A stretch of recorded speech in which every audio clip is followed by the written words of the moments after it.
Assalamualaikum warahmatullahi wabarakatuh. Kami mahasiswa Institut Teknologi dan Bisnis Adias Pemalang dari kelompok 1. Video ini dibuat untuk menyelesaikan salah satu tugas dalam mata kuliah Pendidikan Pancasila dan Kewarganegaraan dengan dosen pengampu Bapak Rengga Kusuma Putra SH MH MM. Kami dari kelompok 1 yang terdiri dari 14 anggota yang masing-masing bekerja sama dalam memenuhi tugas dengan tema Reformasi Polri.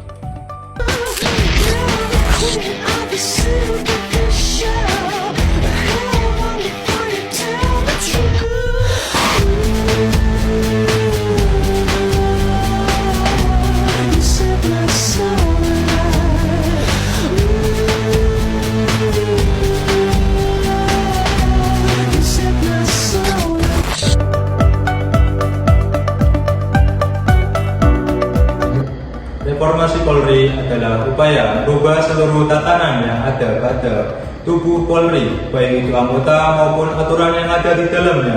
Reformasi Polri dilakukan karena adanya tuntutan yang mendesak dari masyarakat dan juga sebagai langkah strategis internal untuk mengembalikan kepercayaan masyarakat terhadap Polri. Hal-hal yang mendorong kesuksesan jalannya reformasi Polri. Yang pertama, melakukan pendidikan atau pelatihan dengan menanamkan nilai-nilai kemanusiaan, empati, dan pendekatan sipil demokratis.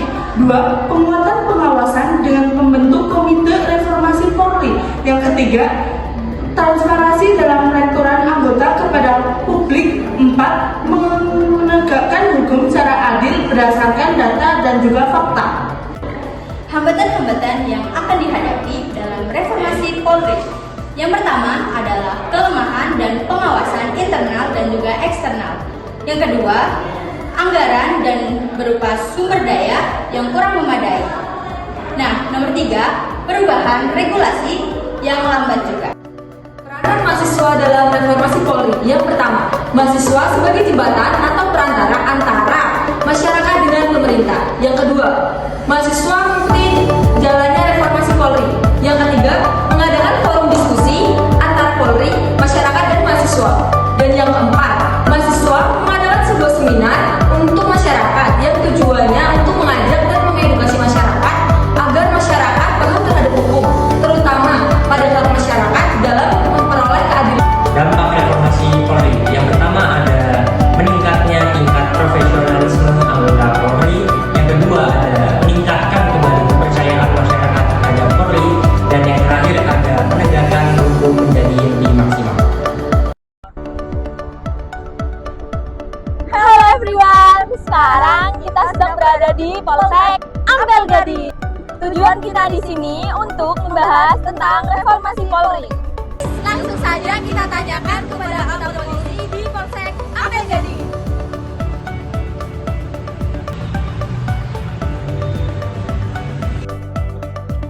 Baik Bapak, sebelumnya terima kasih telah menyempatkan waktu untuk berbincang dengan kami.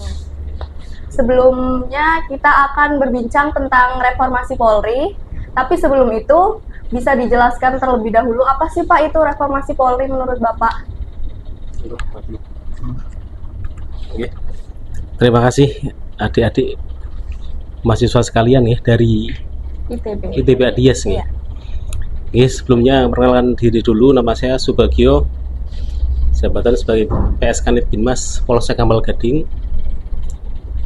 Bersama rekan saya Pak Hadi Sucipto selaku Kanit Provos Polsek Ampel Gading.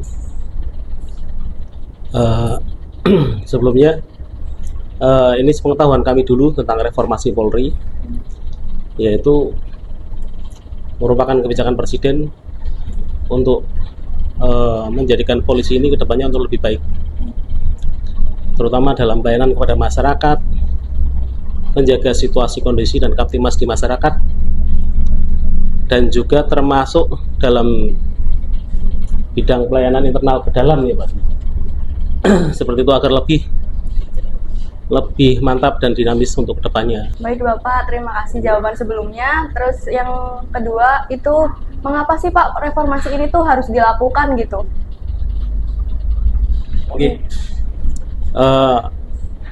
tujuannya yaitu untuk menjadikan institusi Polri ini ke depannya tadi untuk supaya lebih baik, seperti harapan masyarakat, agar kita juga lebih dekat dengan masyarakat. Dalam internal kepolisian juga lebih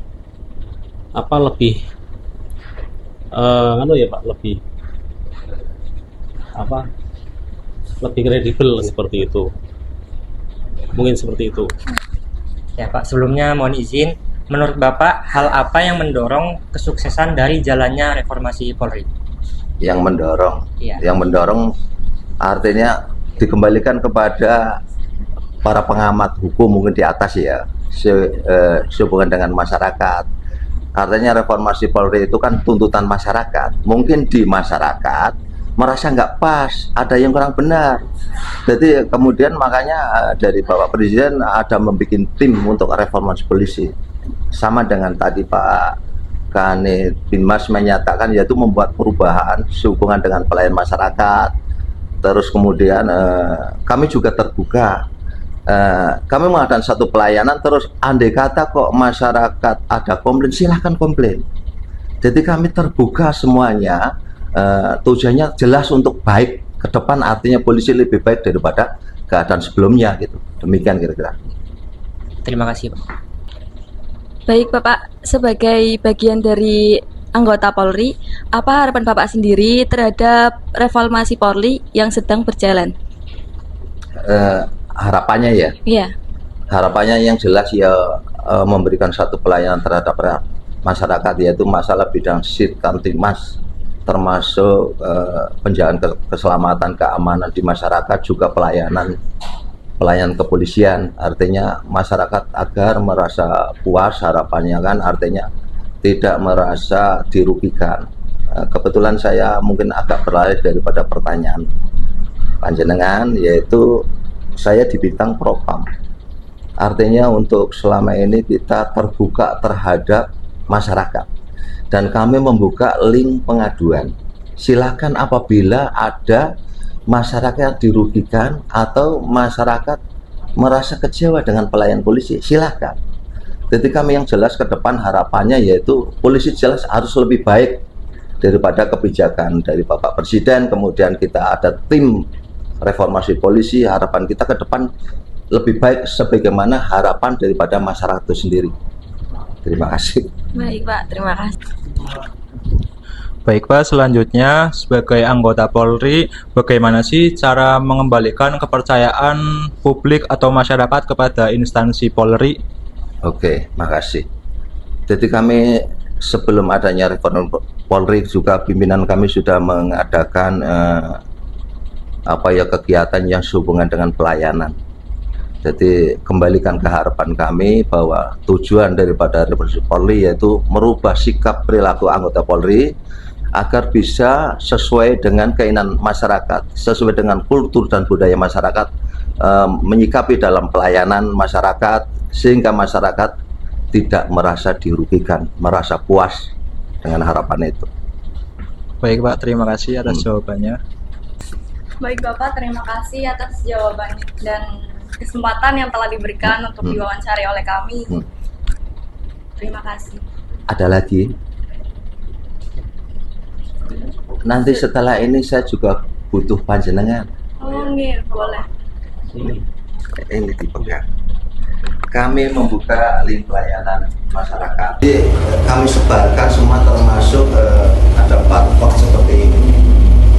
Ini kalau nanti di situ atas nama, kemudian di sini nanti dengan barang itu kita bisa mengadu langsung ke Mabes Polri. Setelah ke Mabes Polri maka akan ditindaklanjuti ke Polda Jawa Tengah dan turun ke Polres dari anggota mana saja. Untuk polisi jujur ya terbuka sekali. Silahkan apabila masyarakat dirugikan, tidak ada yang ditutupi. Dan banyak juga kita tidak menutup kemungkinan, artinya para oknum yang sudah melanggar, ada yang di PTDH, ada yang ditindak sebagaimana dia berbuat pelanggaran. Makanya kita terbuka. Tapi di balik itu bukan berarti diserahkan sepenuhnya kepada Polri. maksudnya kami semua, yuk masyarakat bantu polisi, kita bantu. Kemudian silakan kritik apabila ada sesuatu yang kira-kira nggak pas, silakan, kami terbuka, tidak ada yang ditutupi. Jadi semua kasus-kasus polisi yang berat-berat itu dengan keputusan PTDH juga banyak polisi yang diberhentikan secara tidak hormat. Nah di situ banyak kasus-kasus pelanggaran. Kebetulan saya jujur, saya selaku Kanit Propam Polres Ampel Gading, setiap kegiatan sidang kode di profesi Polri di Polres itu saya selalu hadir menyaksikan, sehingga saya tahu kasusnya apa, masalahnya apa untuk seluruh Polres Pemalang. Saya tahu di situ, dan polisi sudah terbuka kepada siapapun, tidak ada ditutupi. Jadi kok saya menyampaikan seperti ini, dulu pernah disampaikan sama Pak Hadi di Polres Ampel Gading ya, kok jenengan ada keanehan anggota polisi, mau polisi mana saja, mungkin kita di Pekalongan atau kita ke Semarang atau kita ke Tegal atau ke Jakarta menemukan sesuatu yang jangan, silahkan ngadu, anunya sama barcode-nya. Jadi kita mau ngirim dari sini atau dari Jawa Timur atau dari Mabes Polri Jakarta umpamanya sama, pengaduannya masuk ke satu link di situ. Ada lagi coba, ada apa coba, kita buka-bukaan semua gitu. Jadi apa ya, saya tidak akan membela polisi-polisi yang jahat, polisi-polisi yang nggak bagus kami proses, tidak yang ditutupi, udah terbuka polisi seperti itu. Tapi saya menyikapi juga di medsos banyak ada tidak percaya kepada polisi dibubarkan saja, itu seperti itu kan? Ya memang ada satu dua gelintir yang melakukan satu tindakan, iya. Tapi kalau saya renung, memang di dalam keluarga juga punya sifat yang berbeda-beda, ya kira-kira. Nah di dalam itu kami sudah berbenah diri, kita perbaiki gitu. Terus apa sih masyarakat yang diinginkan itu? Oh, pelayanan prima kepolisian dalam apa? Nah, terus kemudian di situ artinya kita untuk masalah pelayanan apapun tidak dipungut biaya, terkecuali pembuatan SKCK. Namanya apa Pak? Itu beban dari negara. Jadi polisi nggak memungut biaya apapun di situ ya. Nah, silakan berkontribusi. Saya juga bukan mandiri kepolisian saja ya, tapi butuh panjenengan semua untuk membantu kami. Dengan adanya seperti ini, tolong sampaikan ke rekan-rekan kita yang nggak ada di sini, polisi terbuka kepada siapapun untuk memberikan satu pelayanan. Jadi jangan sampai masyarakat dalam pelayanan merasa dikecewakan. Kalau dikecewakan, permasalahannya apa gitu loh, kami selesaikan nanti. Dan sudah banyak yang diselesaikan.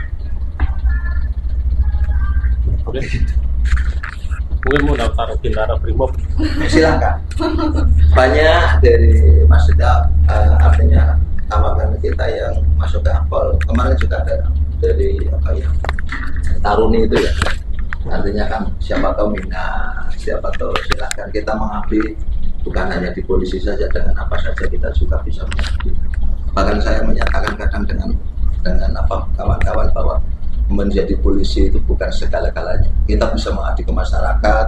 Yang penting kita menjadi orang-orang yang bermanfaat di masyarakat, membantu masyarakat. Jangan membebankan masyarakat. Itu kan. Jelas polisi sudah berubah total. Walaupun komentar-komentar miring masih banyak, tapi polisi sudah merubah. Oke Mas, kayak gitu kira-kira. Nanti saya minta foto di depan. Sekarang ini namanya Humas itu pengaduan masyarakat. Jadi inti daripada ini sudah saya sampaikan, yaitu apabila kok merasa dirugikan sama polisi, dimanapun panjenengan semua berada, mau dimanapun lah, kok menemukan kejanggalan dari sisi pelayanan dan polisi melakukan suatu tindakan yang tidak sesuai, arogan atau menipu atau apapun bentuknya, ya silahkan ngadu. Ini ada barcode di sini. Nanti di situ atas nama siapa, nanti yang diadukan atas nama siapa, kemudian isi pengaduan. Oh saya ditempeleng Pak, atau saya dicopet oleh polisi, silahkan. Di situ akan sampai ke Mabes Polri, ke Polda Jateng, dan nanti ke Polres Pemalang. Nanti kalau anggota sini saya akan tahu, nanti akan disampaikan. Kira-kira ini silakan, sudah terbuka. Dan ini saya khususnya, ini seluruh polisi Indonesia, polisi Republik Indonesia ya, tapi saya khusus untuk Polda Jawa Tengah, semua polsek wajib pasang banner pengaduan, yanduan. Ini ada dua tahap sih di sini. Saya buka sebentar coba. Jadi kemarin pasang ini saya suruh berubah dua seperti ini. Nah ini di sini ada apa namanya ya? Ada yang unsur kejadian perbuatan kronologis lengkap dan jelas sesuai dengan urutan waktu kejadian di mana gitu kan. Terus bukti pendukung yang relevan dengan dugaan pelanggaran. Di sini ada syarat, ada 5 poin memenuhi syarat, silakan tetap melakukan proses siapa polisinya. Jadi kami tegas tidak ada yang cukup untuk Propam Polres Pemalang, khususnya saya di Propam Polres Pemalang. Monggo ya, kira-kira masalah pengadaan ini apa? Ada pikiran apa coba sekalian buka itu maksudnya. Cukup jelas ya? Jelas ya, silakan itu. Nah, umpama terus kami ke masyarakat juga dengan speaker itu menyampaikan artinya sosialisasi kepada masyarakat yang kurang paham. Jangan merasa takut dengan polisi, jangan takut. Kita polisi dari masyarakat dan untuk masyarakat. Kita untuk melayani semua di situ. Nah, akan tetapi kadang-kadang kita keterbatasan waktu karena untuk pos kalian sendiri ada 24 personel, sehingga kadang-kadang ada kegiatan padat ya, ada kegiatan masyarakat apa, kadang-kadang ada susulan apa gitu. Ini selain mahasiswa saya juga menggerakkan ASN termasuk wartawan semua tolong bantu kami. Jadi nggak mungkin polisi bisa berdiri sendiri tanpa panjenengan semua. Makanya kami butuh masukan, butuh sesuatu yang terbaik untuk Polri gitu kan. Kira-kira itu cukup seperti itu. Kita ke depan nanti kata teman-teman sesuatu silakan saja. Bisa mengadu di mana, sama di Polda, mau di Polres, mau di Polsek. Tinggal kejadiannya di mana gitu ya. Oke, terima kasih. Wassalamualaikum warahmatullahi wabarakatuh. Jadi, kesimpulan reformasi Polri adalah suatu upaya untuk merubah tatanan yang ada di tubuh Polri demi mencapai hasil yang maksimal.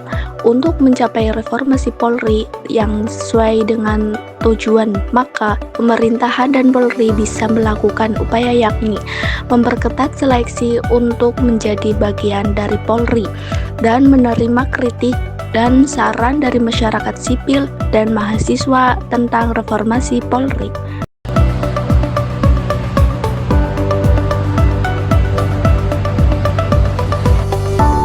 TB Adias, jaya jaya jaya.